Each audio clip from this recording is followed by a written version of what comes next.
Bismillahirrahmanirrahim. Assalamualaikum warahmatullahi wabarakatuh.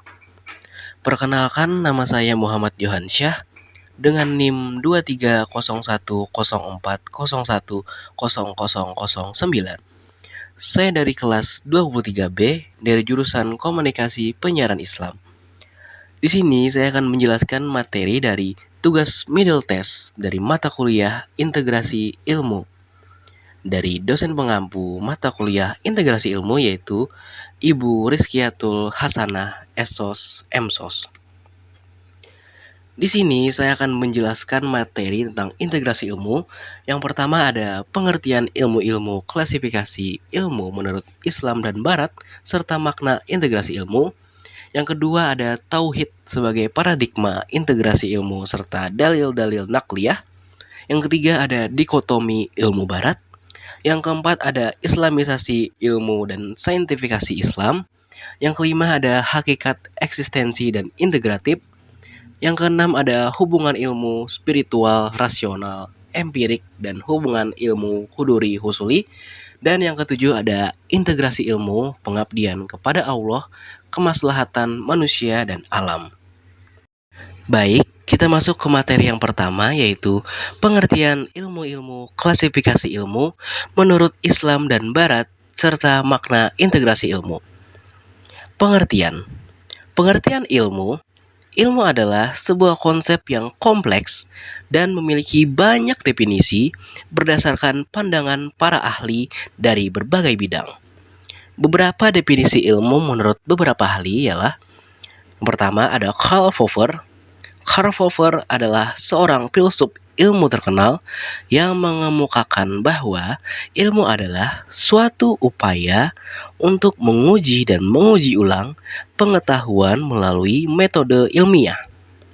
Menurutnya, esensi ilmu adalah metode pengujian dan fleksibilitas teori.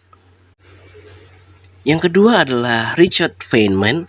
Fisikawan terkenal Richard Feynman menggambarkan ilmu sebagai cara berpikir tentang dunia. Dia menekankan pentingnya pemahaman konsep dan penggunaan metode ilmiah untuk menjelajahi alam semesta. Yang ketiga ada Albert Einstein. Fisikawan terkenal Albert Einstein menyatakan bahwa ilmu itu fantasi terdidik. Ini menggambarkan pandangannya tentang peran imajinasi dan kreativitas dalam ilmu. Masuk ke bagian selanjutnya, yaitu klasifikasi ilmu menurut Islam. Klasifikasi ilmu dalam Islam mencerminkan pandangan dan prinsip-prinsip Islam dalam memahami pengetahuan dan cara mengorganisasikannya.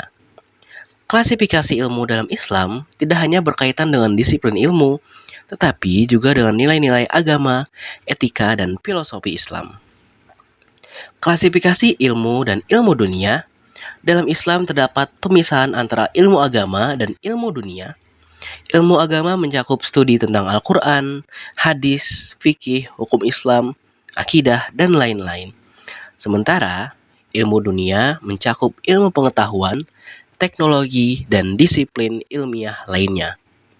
Islam menekankan pentingnya kedua jenis ilmu ini untuk memahami dunia dan menjalani kehidupan sesuai dengan ajaran agama. Selanjutnya, klasifikasi etika dan moral. Dalam Islam, ada klasifikasi etika yang mengatur perilaku manusia berdasarkan prinsip-prinsip agama. Etika Islam mencakup konsep-konsep seperti akhlak atau moralitas dan adab atau tata krama yang memandu perilaku manusia dalam berbagai konteks. Selanjutnya yaitu klasifikasi ilmu menurut Barat. Klasifikasi dalam konteks Barat merujuk pada pengelompokan atau pengkategorian objek, ide, atau fenomena berdasarkan karakteristik dan atribut tertentu. Berikut adalah beberapa pembahasan tentang klasifikasi dalam konteks Barat serta referensinya. Klasifikasi dalam biologi. Dalam biologi, klasifikasi merujuk pada sistem pengelompokan makhluk hidup menjadi kelompok-kelompok berdasarkan kesamaan karakteristik. Ini dikenal sebagai taksonomi. Salah satu sumber referensi yang dapat Anda gunakan adalah buku teks biologi seperti Biologi karya Neil Campbell dan Jane Burrage. Pemahaman tentang klasifikasi dalam konteks barat dapat sangat bervariasi, tergantung pada disiplin ilmu dan konteksnya. Referensi yang tepat akan bergantung pada bidang yang Anda minati. Buku, teks, artikel, ilmiah, dan sumber-sumber akademis lainnya terkait dengan disiplin ilmu tertentu akan memberikan wawasan-wawasan yang lebih mendalam tentang penggunaan dan pemahaman klasifikasi dalam bidang tersebut. Selanjutnya ialah makna integrasi ilmu.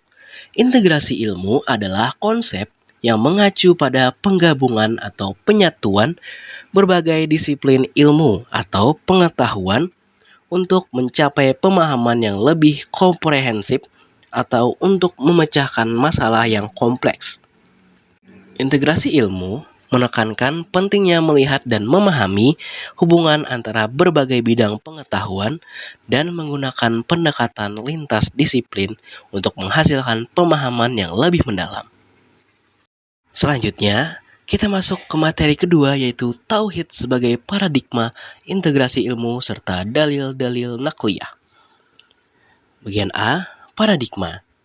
Istilah ini, paradigma adalah serapan yang berasal dari bahasa Latin yaitu paradigma yang berarti suatu model atau pola. Dalam bahasa Yunani, paradigma atau para dan deiknonai yang berarti untuk membandingkan, bersebelahan, dan memperlihatkan. Dari serapan bahasa Yunani tersebut, dapat diartikan bahwa paradigma adalah cara pandang orang terhadap diri dan lingkungannya yang akan mempengaruhinya dalam berpikir, bersikap, dan bertingkah laku. Paradigma juga dapat berarti seperangkat asumsi, konsep, nilai, dan praktik yang diterapkan dalam memandang realitas dalam sebuah komunitas yang sama, khususnya dalam disiplin intelektual. Dilansir dari Kamus Besar Bahasa Indonesia atau KBBI, paradigma adalah model dalam teori ilmu pengetahuan. Selanjutnya bagian B yaitu tauhid. Menurut bahasa, kata tauhid berasal dari bahasa Arab. Tauhid bentuk masdar atau infinitif dari kata wahda yang artinya al-i'tiqadu biwahdaniyatillah atau keyakinan atas keesaan Allah. Sedangkan pengertian secara istilah, tauhid ialah meyakini bahwa Allah SWT itu esa dan tidak ada sekutu baginya. Kesaksian ini dirumuskan dalam kalimat syahadat, La ilaha illallah, tiada Tuhan selain Allah. Tauhid artinya mengesahkan Allah. Esa berarti satu. Allah tidak boleh dihitung dengan satu, dua, atau seterusnya. Karena kepadanya tidak layak dikaitkan dengan bilangan ayat Al-Quran. Telah dengan jelas mengatakan keesaan Allah. Di antaranya surah Al-Ikhlas ayat 1-4 sebagai berikut. Katakanlah, dialah Allah yang Maha Esa. Allah adalah Tuhan yang bergantung kepadanya segala sesuatu. Dia tiada beranak dan tidak pula diperanakan. Dan tidak ada seorang pun yang setara dengan dia. Quran surah Al-Ikhlas ayat 1-4. Dari ayat di atas dapat ditangkap bahwa penjelasan bahwa Allah itu Maha Esa, keesaan Allah SWT menurut Quraisy Shihab mencakup keesaan zat, keesaan sifat, keesaan perbuatan, serta keesaan dalam beribadah kepadanya.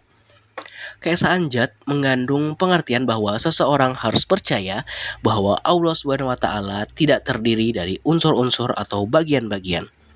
Karena bila zat yang maha kuasa itu terdiri dari dua unsur atau lebih, betapapun kecilnya unsur atau bagian itu, maka berarti dia membutuhkan unsur atau bagian itu. Atau dengan kata lain, unsur atau bagian ini merupakan syarat bagi wujudnya. Selanjutnya ialah bagian C yaitu definisi tauhid sebagai paradigma integrasi ilmu. Tauhid sebagai integrasi ilmu adalah pandangan atau konsepsi yang mengintegrasikan prinsip-prinsip tauhid atau keyakinan tentang keesaan dan keesaan Tuhan ke dalam berbagai bidang ilmu pengetahuan dan kehidupan manusia. Dalam konteks ini, tauhid menjadi kerangka pemikiran yang menyatukan perspektif ilmiah, etika, moral, dan tindakan manusia berdasarkan keyakinan akan keesaan Tuhan, serta menjadikan Tuhan sebagai titik fokus utama dalam memahami alam semesta dan kehidupan. Integrasi ini mendorong keselarasan antara ilmu pengetahuan, agama, etika, dan praktik kehidupan sehari-hari dalam harmoni dengan keyakinan tauhid. Salah satu konsep utama paradigma tauhid dalam integrasi ilmu ialah penyatuan pengetahuan dan keyakinan. Paradigma tauhid mengusulkan penyatuan antara pengetahuan ilmiah dan keyakinan tauhid. Ini berarti memahami ilmu pengetahuan dalam konteks keesaan Allah, di mana setiap pengetahuan dan penemuan adalah manifestasi dari kebijaksanaan dan rencana Allah Subhanahu wa taala. Selanjutnya kita masuk ke materi ketiga, yaitu dikotomi ilmu barat. Secara etimologi, istilah dikotomi berasal dari bahasa Inggris, yaitu dichotomy, yang berarti membedakan atau mempertentangkan dua hal yang berbeda. Sementara, dalam Kamus Besar Bahasa Indonesia, dikotomi diartikan sebagai pembagian atas dua kelompok yang saling bertentangan. Secara umum, istilah dikotomi ini digunakan untuk membedakan atau memilah dua hal yang berbeda. Dikotomi dipahami sebagai pemisahan antara ilmu umum dan ilmu agama. Jadi, dikotomi adalah pemisahan antara ilmu umum dan ilmu agama. Pemisahan ilmu dalam dunia pendidikan menjadi ilmu umum dan ilmu agama telah mengantar dunia pendidikan Indonesia menjadi suatu pendidikan yang menghasilkan ilmuwan-ilmuwan yang tidak bertanggung jawab terhadap kehidupan kemasyarakatan dan lingkungan. Dan pendidikan agama yang terlalu memisah dari ilmu-ilmu sosial telah melahirkan ahli-ahli agama yang tidak peka terhadap kehidupan sosial dan cenderung buta di zaman modern. Kondisi di atas disebabkan adanya keyakinan dalam masyarakat bahwa agama dan ilmu adalah dua entitas yang tidak bisa dipertemukan. Keduanya mempunyai wilayah sendiri yang terpisah antara satu dan lainnya, baik dari objek formal maupun material. Metode penelitian, kriteria kebenaran, peran yang dimainkan oleh ilmuwan maupun status teori masing-masing, bahkan sampai ke institusi penyelenggaraannya. Ilmu tidak mempedulikan agama, dan agama tidak mempedulikan ilmu. Ideologi, politik, sosial, dan budaya dalam hal ini menjadi faktor yang mempengaruhi munculnya dikotomi ini. Di satu pihak, ada pendidikan yang hanya memperdalam ilmu pengetahuan modern dari nilai-nilai keagamaan. Di sisi lain, ada pendidikan yang hanya memperdalam problem agama yang terpisah dari perkembangan ilmu pengetahuan. Islam adalah agama yang sempurna, mencakup keseluruhan aspek kehidupan sehingga pendidikan agama Islam mestinya meliputi semua bidang keilmuan tanpa membedakan antara ilmu dunia dan ilmu akhirat, atau ilmu umum dan ilmu agama. Hal ini paling tidak terbukti dengan turunnya ayat pertama Al-Quran yang berbunyi Iqra, yang berarti bacalah, dalam surah Al-Alaq ayat 1-5. Perintah membaca ini disampaikan sebelum adanya ayat Al-Quran yang lain, sehingga perintah itu bisa diartikan untuk membaca ayat-ayat kauniyah yang tersebar di seluruh alam semesta ini. Dengan ini berarti pengembangan ilmu pengetahuan harusnya tidak perlu dibedakan antara ilmu agama dan ilmu umum, karena keduanya dapat saling melengkapi.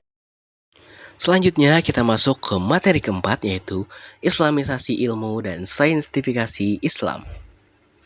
Islamisasi ilmu dan saintifikasi Islam adalah proses di mana nilai-nilai, prinsip, dan pandangan Islam diintegrasikan ke dalam bidang ilmu pengetahuan. Hal ini mencakup interpretasi dan penerapan prinsip-prinsip Islam dalam konteks penelitian dan pengembangan ilmu pengetahuan. Tujuan dari Islamisasi sains adalah untuk memastikan bahwa pengetahuan ilmiah sejalan dengan nilai-nilai dan ajaran Islam, serta untuk memungkinkan masyarakat Muslim untuk berpartisipasi aktif dalam perkembangan dan aplikasi ilmu pengetahuan dengan mempertimbangkan perspektif agama mereka. Islamisasi sains merupakan cara membaca kondisi eksternal dengan perspektif Islam. Hal ini melibatkan pengintegrasian nilai-nilai Islam ke dalam ilmu pengetahuan dan teknologi.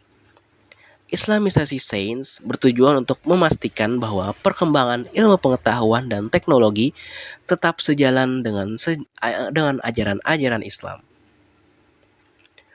Sementara itu, sains Islam lebih mengacu pada pemikiran dan kontribusi ilmiah yang berasal dari dunia Muslim pada masa lampau. Ini mencakup penemuan dan kontribusi dalam berbagai bidang, seperti matematika, astronomi, kedokteran, dan filsafat. Sains Islam juga melibatkan penafsiran dan pemahaman terhadap ajaran agama Islam melalui metode ilmiah. Saintifikasi Islam adalah pendekatan untuk memperoleh pemahaman yang lebih mendalam tentang ajaran Islam melalui metode ilmiah. Sejarah Islamisasi sains dan saintifikasi Islam telah melibatkan banyak pemikir dan ilmuwan Muslim sepanjang sejarah. Mereka telah berkontribusi dalam pengembangan ilmu, pengetahuan, dan teknologi, serta memperkaya pemahaman kita tentang hubungan antara Islam dan sains. Selanjutnya, materi kelima yaitu hakikat eksistensi integratif. Hakikat eksistensi integratif merujuk pada ide bahwa manusia dan dunia sekitarnya saling terkait dan dapat dipahami sebagai bagian yang tak terpisahkan. Ini menggabungkan pemahaman tentang eksistensi manusia dalam konteks sosial, budaya, ekologis, dan spiritual. Konsep ini mengakui bahwa individu merupakan bagian dari jaringan yang kompleks, yang mencakup interaksi dengan alam, masyarakat, dan nilai-nilai yang membentuk identitas dan tujuan hidup mereka. Eksistensi integratif menciptakan pemahaman lebih dalam tentang bagaimana manusia berinteraksi dengan dunia di sekelilingnya, dan bagaimana itu mempengaruhi makna hidup dan eksistensi mereka. Eksistensi imajinatif merujuk pada ide bahwa manusia memiliki kemampuan untuk membentuk realitas atau kenyataan dalam pikiran dan imajinasi mereka. Ini berarti bahwa manusia mampu menciptakan dunia dalam pemikiran mereka yang berbeda dari dunia fisik yang ada di sekitar mereka. Eksistensi imajinatif sering terkait dengan kreativitas, seni, dan kemampuan untuk berimajinasi. Dalam eksistensi imajinatif, seseorang dapat menciptakan cerita, konsep, gambar, dan pengalaman yang tidak ada dalam realitas fisik. Tetapi mereka tetap memiliki makna dan relevansi dalam kehidupan manusia. Kemampuan ini memungkinkan manusia untuk mengembangkan gagasan, memecahkan masalah, dan bahkan mengungkapkan aspek-aspek abstrak dari kenyataan. Hakikat eksistensi integratif mencakup unsur-unsur berikut. Yang pertama ada imaterial, merujuk pada aspek-aspek non-fisik atau abstrak dari eksistensi, seperti nilai, makna, dan kesadaran. Yang kedua ada imajinatif. Ini melibatkan daya hayal atau kreativitas manusia dalam membentuk pemahaman tentang dunia dan diri mereka sendiri. Imajinasi memainkan peran penting dalam konstruksi realitas. Yang ketiga ada material. Ini berkaitan dengan unsur-unsur fisik atau nyata dari eksistensi, seperti tubuh manusia, benda-benda fisik, dan lingkungan alam. Dalam pemahaman eksistensi integratif yang bersifat imaterial, manusia dianggap sebagai entitas yang lebih dari sekedar tubuh fisik. Aspek-aspek non-fisik seperti pikiran, perasaan, kesadaran, dan roh dianggap penting dalam membentuk eksistensi manusia. Ini sering terkait dengan kerangka pemikiran filosofis, agama atau spiritualitas yang menganggap bahwa ada dimensi yang lebih dalam kehidupan manusia yang tidak dapat diukur atau dijelaskan secara materialistik. Pemahaman eksistensi integratif imaterial dapat memengaruhi pandangan tentang makna hidup, etika, dan nilai-nilai dalam kehidupan manusia. Ini merupakan konsep yang kompleks dan bervariasi tergantung pada sudut pandang filosofis atau kepercayaan spiritual yang digunakan. Selanjutnya kita masuk ke materi keenam, yaitu hubungan ilmu spiritual rasional empirik dan hubungan ilmu huduri husuli. A. Hubungan ilmu spiritual rasional empirik. Ilmu spiritual, rasional, dan empirik dapat saling melengkapi dalam pemahaman dunia. Spiritualitas melibatkan dimensi batin dan nilai-nilai yang tidak selalu dapat diukur secara empiris. Sementara rasionalitas melibatkan pemikiran logis dan analisis rasional. Empirisme di sisi lain berkaitan dengan pengamatan dan pengalaman langsung. Mengenal Tuhan sebagai pengalaman yang paling tinggi tingkatannya dan merupakan masalah yang paling penting yang seharusnya setiap orang melakukan daya upaya dan mengerahkan segenap tenaga guna memperoleh keutamaannya.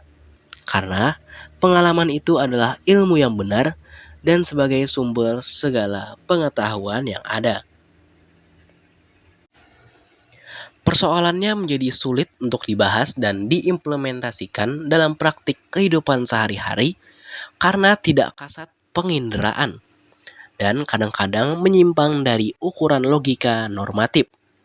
Hanya Tuhanlah realitas tertinggi yang harus dikenal lebih dahulu sebelum yang lain. Tetapi yang terjadi adalah sebaliknya. Hal ini menjadi wajar karena realitas tertinggi tidak punya oposisi seperti sesuatu yang dikenal melalui lawannya. Pengalaman spiritual adalah abstrak dan bersifat pribadi, yaitu pengalaman yang dicapai tidak disertai penyaksian orang lain atau orang lain tidak dapat disertakan di dalamnya. Kejelasan pengalaman yang diterima kepada seseorang sebanding dengan kebersihan hatinya.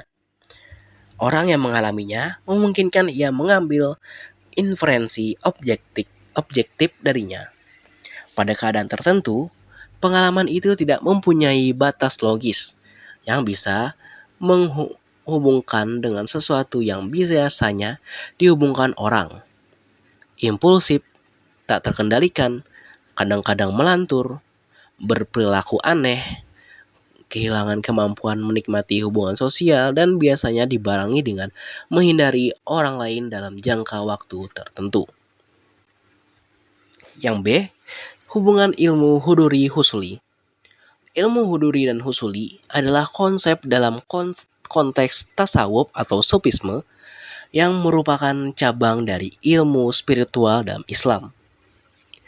Hubungan antar keduanya adalah bahwa ilmu huduri lebih menekankan pada pengalaman langsung dan kesadaran spiritual yang mendalam. Sedangkan ilmu husuli lebih terkait dengan pendekatan akademis dan rasional dalam memperoleh pengetahuan. Dalam tasawuf, tujuan akhirnya adalah mencapai pemahaman spiritual yang mendalam melalui penggabungan ilmu huduri dan husuli, mengintegrasikan pengetahuan yang diperoleh melalui pengalaman langsung dengan pemahaman akademis. Selanjutnya kita masuk ke materi terakhir, yaitu materi ke-7, integrasi ilmu, pengabdian kepada Allah, kemaslahatan manusia dan alam. Integrasi ilmu untuk pengabdian kepada Allah, kemaslahatan manusia dan alam adalah konsep yang menggabungkan pengetahuan agama dengan pengetahuan umum untuk mencapai kemaslahatan manusia dan alam. Konsep ini didasarkan pada pemahaman bahwa ilmu pengetahuan dan agama tidak saling bertentangan, tetapi saling melengkapi. Dalam konteks ini, integrasi ilmu mengacu pada penggabungan pengetahuan agama seperti ajaran Islam, dengan pengetahuan umum dalam berbagai bidang, seperti ilmu pengetahuan, teknologi, sosial, dan lainnya. Tujuannya adalah untuk memperoleh pemahaman yang holistik dan menyeluruh tentang hubungan antara manusia, alam, dan Tuhan. Integrasi ilmu untuk pengabdian kepada Allah, kemaslahatan manusia dan alam memiliki beberapa manfaat, yaitu pertama, dengan memadukan pengetahuan agama dengan pengetahuan umum, kita dapat memahami fenomena global secara lebih komprehensif. Kedua, mengintegrasikan pengetahuan memungkinkan kita mengembangkan solusi terbaik untuk menghadapi tantangan dan permasalahan yang kompleks. Ketiga, integrasi ilmu juga merupakan bentuk pengabdian secara menyeluruh di mana ilmu dan keterampilan yang kita miliki digunakan untuk mengabdi kepada Allah Subhanahu wa taala dan untuk kemaslahatan manusia dan alam. Amalan mengintegrasikan ilmu untuk mengabdi kepada Allah demi kemaslahatan manusia dan alam dapat dilakukan dengan berbagai cara. Misalnya, dalam bidang pendidikan, ilmu agama dan ilmu umum dapat diajarkan secara terpadu. Selain itu, penelitian dan inovasi juga dapat dilakukan dengan pendekatan terpadu, di mana ilmu agama dan ilmu umum digunakan untuk mencari solusi yang komprehensif dan berkelanjutan. Selain itu, pengabdian kepada masyarakat juga dapat menjadi bentuk pengamalan integrasi ilmu, di mana ilmu agama dan ilmu umum digunakan untuk memecahkan permasalahan sosial dan membawa kemaslahatan bagi masyarakat. Dalam konteks Islam, keterpaduan ilmu untuk mengabdi kepada Allah demi kemaslahatan umat manusia dan alam juga ditekankan oleh organisasi dan lembaga seperti Muhammadiyah. Mereka menekankan pentingnya mengembangkan ilmu pengetahuan dan teknologi yang berguna bagi manusia, bangsa, dan kemanusiaan, serta mengabdi kepada Allah melalui amal soleh. Untuk mencapai keterpaduan ilmu dalam mengabdi kepada Allah demi kemaslahatan umat manusia dan alam, diperlukan kerjasama antara ilmuwan, intelektual, dan pemuka agama.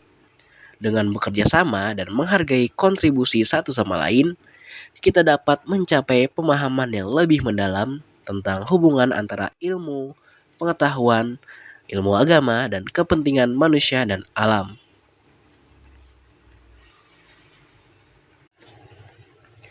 Pengintegrasian ilmu dalam rangka ibadah kepada Allah dan kemaslahatan manusia dan alam mempunyai tujuan yang sama, yaitu tercapainya keseimbangan dan keselarasan antara kebaikan agama, manusia, dan alam.